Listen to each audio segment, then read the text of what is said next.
Thanks, Riley. Breaking news live at 5. The Burke County Sheriff's Office announcing a massive drug bust in conjunction with the Richmond County Sheriff's Office. Shown in this photo are 4 pounds of marijuana, 15 grams of fentanyl, as well as oxycodone pills, 2 firearms, and more than $35,000 in cash. This was collected from 3 homes in both Richmond and Burke counties. 5 people are also facing charges in connection to this drug bust. The investigation is still ongoing. Well, the end of summer vacation is officially upon us, and this upcoming Monday, Aiken and Edgefield County schools will begin the new school year, with the rest of our area following not too far behind. Elizabeth Hunter is live at 5 in the studio, and Elizabeth, that means school shopping is well underway. I went to several stores in Aiken, and they told me that's definitely the case. They tell me they've seen a definite uptick in business this last week. I stopped by a clothing store, an embroidery store, and children's clothing store. They all said the same thing. The National Retail Federation said 55% of back-to-school shoppers have already knocked out their list, but 35% say they're waiting for better deals. Aiken County going back early, we have already seen an increase of people coming and shopping for back to school, and I honestly think it will continue all the way to the first week of August, because that's when our state celebrates tax-free weekend. August 2nd through 4th is South Carolina's tax-free weekend, and businesses are gearing up for even bigger crowds than they've seen so far. On News 12 at 6 o'clock, we will have more on how businesses and parents are preparing. All right, thanks, Elizabeth. And there are some school supply drives coming up for you.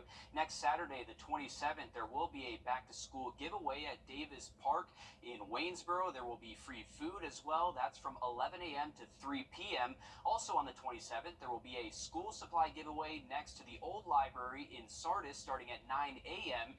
And on August 3rd, the Augusta Dream Center is hosting a back-to-school event from 10 a.m. to noon. There will be backpacks, supplies, free haircuts, dental and vision screenings, food, and much more there. Everything is first come, first served. The White House says during Joe Biden's presidency, it's relieved student loan debt for more than 4.5 million Americans, including 35,000 additional people just today. But how long these programs will continue is unknown, as both legal challenges and the November election could threaten their future. Our State House reporter Mary Green has more from Bamberg County, where U.S. Secretary of Education Miguel Cardona and South Carolina Democratic Congressman Jim Clyburn visited today. Thursday's visit here to Denmark Technical College focused on highlighting the Biden administration's student debt relief efforts. It comes as South Carolina is among the Republican-led states trying to stop them from continuing. The Biden administration is basically rewording a federal law to try to pay off all of this debt.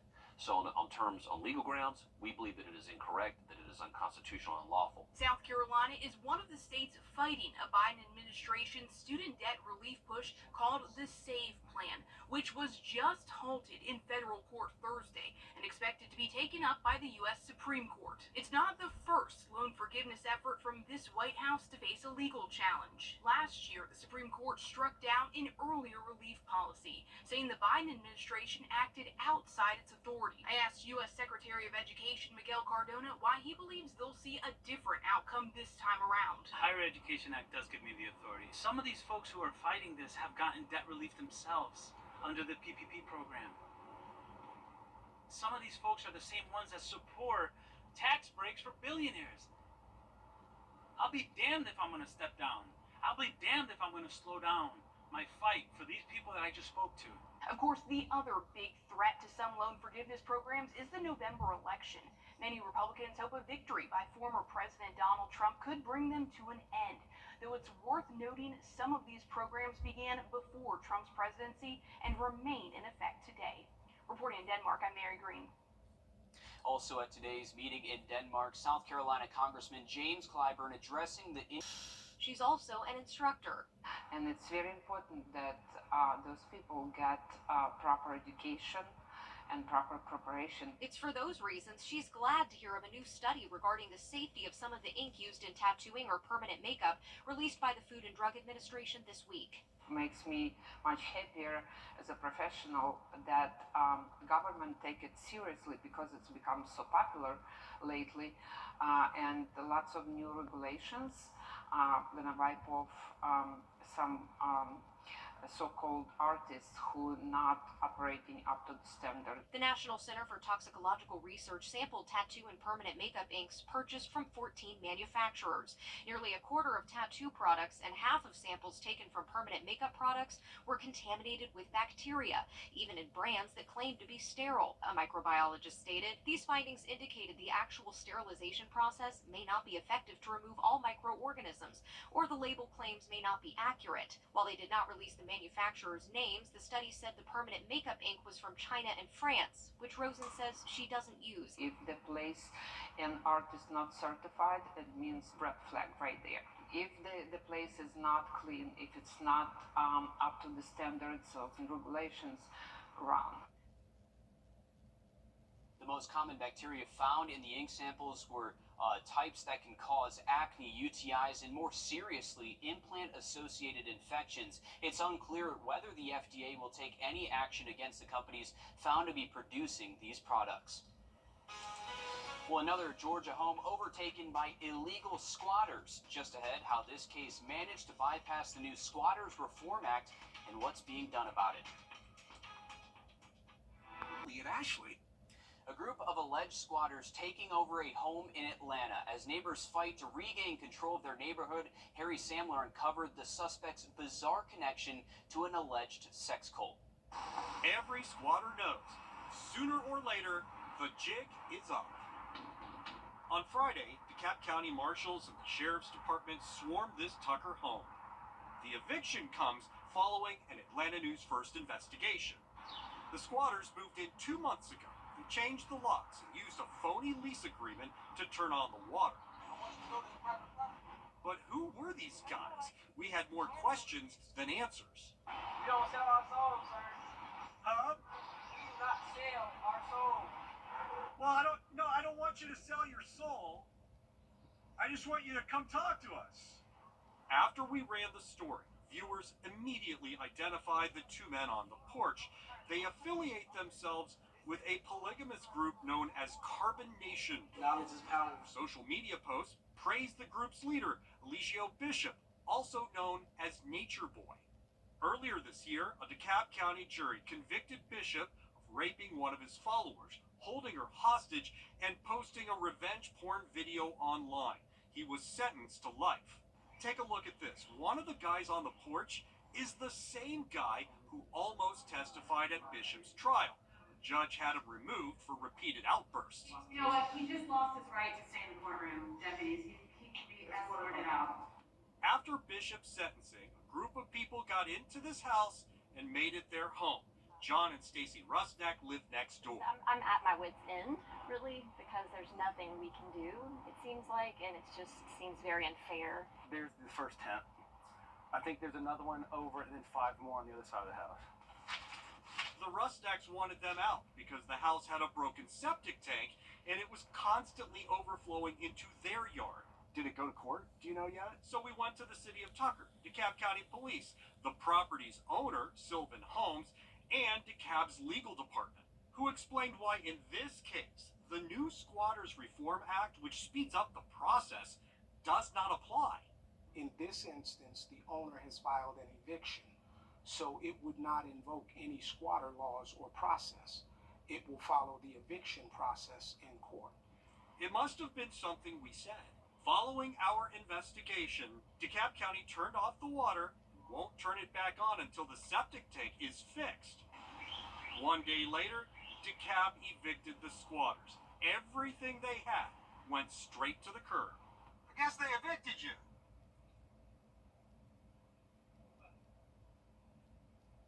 Where y'all gonna go now? From squatters to wanderers. Why did you guys think you could stay in that house? We were being harassed. The group wandered off into the woods, leaving behind their version of the American dream. And right now, it's unclear why the eviction sat in court for over 2 months, but neighbors say that they're relieved to know that if the suspects try to squat in another home, it's not going to be easy now that the new law is in effect. Riley? Crazy story right there. Well, it is Thursday, which means we have our latest Sunshade winner, sponsored by Plunkett Heating and Air. Congratulations to Carolyn Wiedemann from Augusta. To enter to win your own Sunshade, just go to wrdw.com, click on contests, and you can enter your email right there. Having a look at that forecast for you just after a short break. You have law practice. Afternoon, night, Monday through Sunday, 24/7. Our First Alert commitment to you is the power of 5 meteorologists, always tracking weather that impacts you, telling you what we know as soon as we know it. All the tools, the latest technology, and the first team of 5 meteorologists. First Alert is our investment in your family's safety. News 12's First Alert weather on your side. Trust Chief Meteorologist Riley Hale for your First Alert.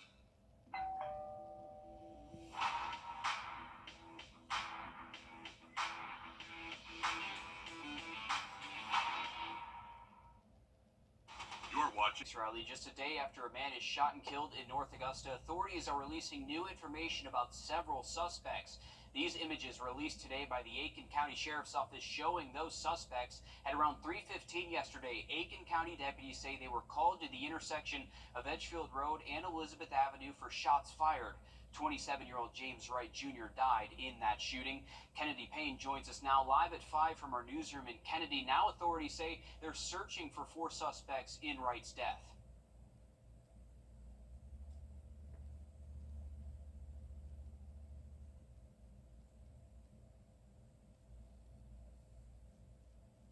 I think we're having some trouble with Kennedy's mic here, but I'll then left on Edgefield Road, where that shooting happened, and headed towards I-20. You see that Infinity here in your on your screen here. Those suspects should be considered armed and dangerous. The shooting happened yesterday afternoon at around 3 off of Edgefield Road in Aiken County, like we said, near Elizabeth Avenue. Someone called 911 after hearing gunshots from inside a store. James Wright Jr. was found on the ground between 2 buildings. There was a heavy police presence, as we saw yesterday, at the scene for multiple hours. Joby Sullivan lives 2 blocks from where that shooting took place. She says she heard multiple gunshots while working from home. Me, I was good. And I heard a rapid burst of shots, and a brief pause, and then another rapid burst of shots. I guess somewhere between 20 to 30 shots between the 2 bursts. And we'll have more on what Sullivan there had to say from yesterday's scene. We also spoke with several people close to Wright, the victim there. We'll hear more from them, all new on News 12 at 6 o'clock. Again, we saw those images, very chilling photos of those suspects. They should be considered armed and dangerous. If anyone has any information about the investigation, they are asked to contact the Aiken County Sheriff's Office. In Grovetown, a man is being charged with neglect after his 74-year-old father is found dead. Police say on the 17th they were called to Howell Street. That's where police found Herschel Copeland dead from apparent natural causes. 40-year-old Peter Copeland stated to officers that the 74-year-old had not moved from the couch for several days. The elder reportedly was found sitting in human excrement and had open sores on his body. Also in the home, officers discovered a 72-year-old woman living in, quote, deplorable conditions. Peter Copeland is charged with neglect to a disabled or elderly adult, and more charges are expected here. This investigation is ongoing, and authorities ask you to reach out if you have any information concerning this situation. A growing push to save several trees marked for removal in a heroic effort by a 10-year-old Georgia boy after an intense medical emergency on I-75. How his quick thinking saved lives. That's coming up next. Time and temp, brought to you by your First Alert weather team. Join us right here. Thank you, Riley. A young boy from Atlanta is being called a hero after he took the wheel and ended up saving his grandfather's life, his own, and countless others. And he tells Sawyer Bussey he did what he felt was right. If you were 10 years old and your diabetic grandfather went unconscious at the wheel, would you have known what to do? Hey, I got there and panicking. He was on the side of the road. I pulled him over. I looked at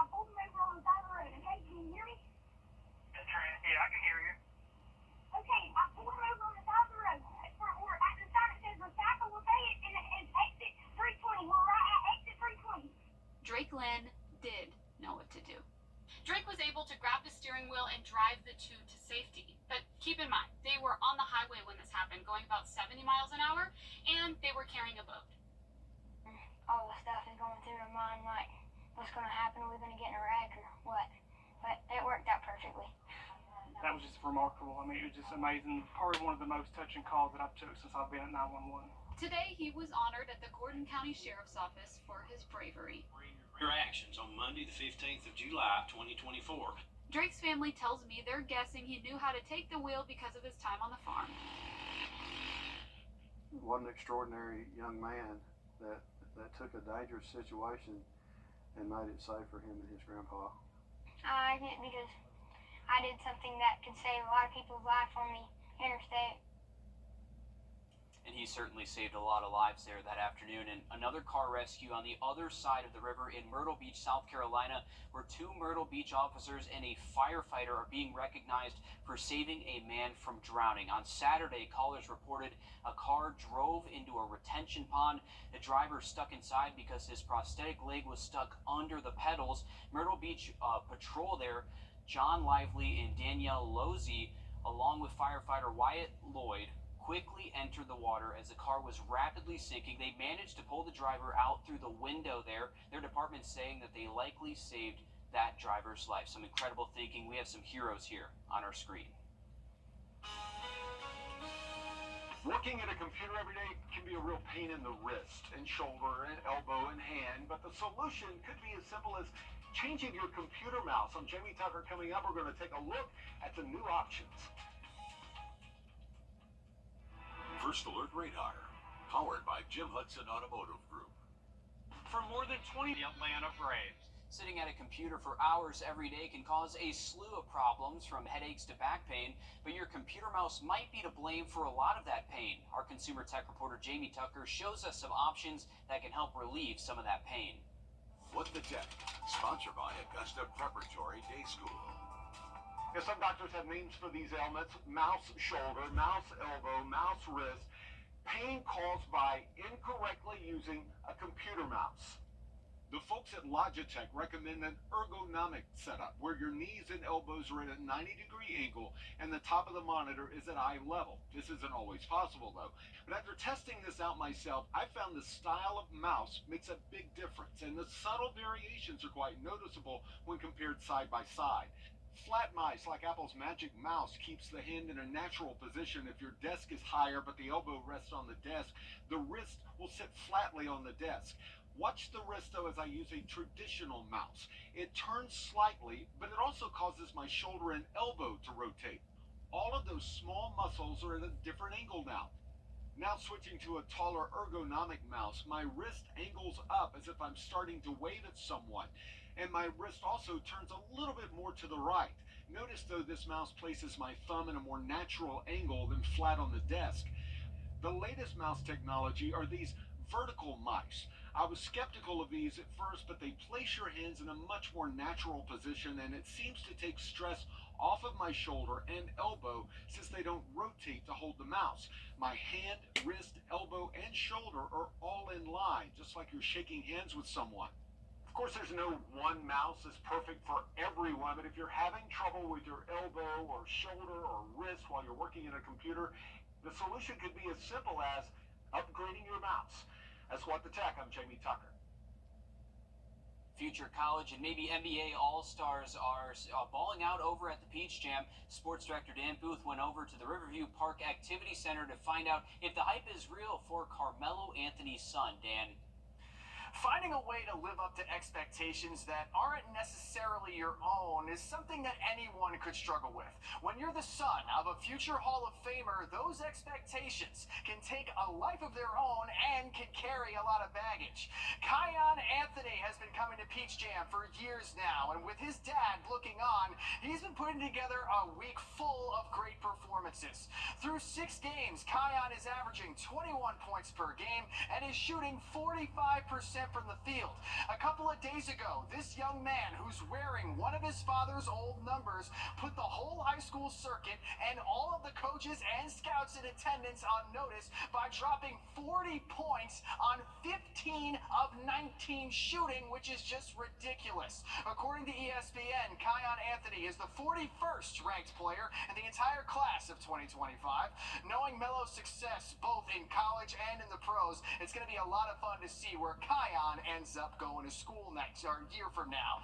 Now, the gym was packed for this game between Melo and the Georgia Stars, who naturally just so much built up anticipation for that matchup. And it's time for our daily Peach Jam Star Watch. Former NFL defensive lineman and now ESPN football analyst Marcus Spears was in the building.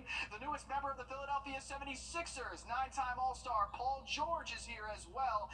And of course, Carmelo Anthony, who's in town rooting for Team Melo and his son, Kion. Always cool to see those big names in town. Thank you for that, Dan. Remember, if you are heading out tonight, we are tracking some strong thunderstorms up towards the lake, and they're going to be heading towards our way here in Augusta. Have another look at it just after the break.